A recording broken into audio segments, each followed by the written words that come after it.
I run to fog. I love it. I really do. London fog, you know. When I wake up and I look out the window in the morning and I see the fog, I just grab my camera and I get the hell out there and I just start shooting it. And as the sun rises, it dissipates and, you know, rises and disappears. So you gotta be quick. You gotta get out there fast. And, yeah. There's nothing like London fog either. It really is something else. Apparently, London fog is not as prevalent as it once was back in the days of like Jack the Ripper. I'm not sure why that is. I think maybe it was to do with the factories creating a lot of fog. There were a lot of factories back then, if you remember. It was, you know, the Industrial Revolution and all that stuff. So, you know, there was a lot of.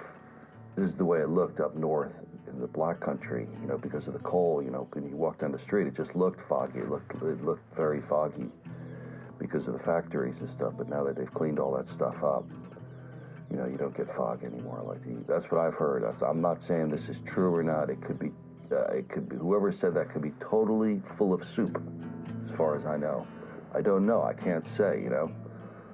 You know, some people chase fog. Some people chase squirrels, you know.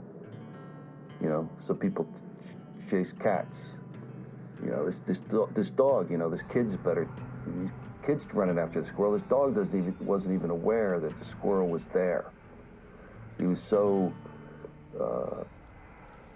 concentrated on his ball that he didn't even notice the squirrel, you know. Anyway, some dogs are, you know, they're not the sharpest tools in the shed, you know. But yeah, this is the local park. A lot of this footage that you're looking at this is all like B-roll for our new feature film series. It's a feature film series. This is all footage of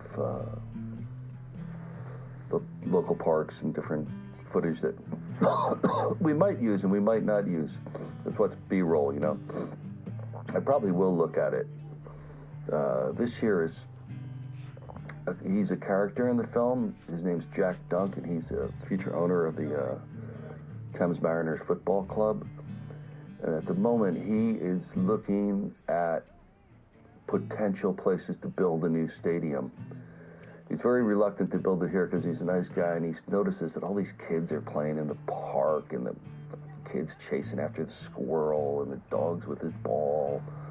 He feels sort of like, well, I don't want to be, you know, the unpopular American who's come here and bought this team and pissed everybody off, you know, by, you know, taking away like places where kids can go and chase squirrels in the park and stuff, you know what I mean? He feels like, wait a minute. That's just, he doesn't want to do that, you know what I mean? So he wants to find like some sort of industrial wasteland, like the East End or somewhere like they did Full Metal Jacket, but, you know, he's looking for somewhere like that. Although this park would make a lovely stadium. You could plant the stadium right there. And he knows that he can, but he's not that kind of guy. He's a nice guy, and he means to do well for the people. He wants to turn this thing around. He wants to turn this club around. That's the laughing stock of the Football League. This once great club is now the laughing stock. And this guy, this billionaire, doesn't act like a billionaire. He's the billionaire next door. He walks down the street. He doesn't dress like a billionaire. He doesn't care about what most billionaires care about. You know? He wouldn't have bought the club or wanted to buy the club if he was that kind of billionaire. He's not like that. He's not that kind of guy. You know? He's just a normal, average, everyday guy that, you know, wants to help out.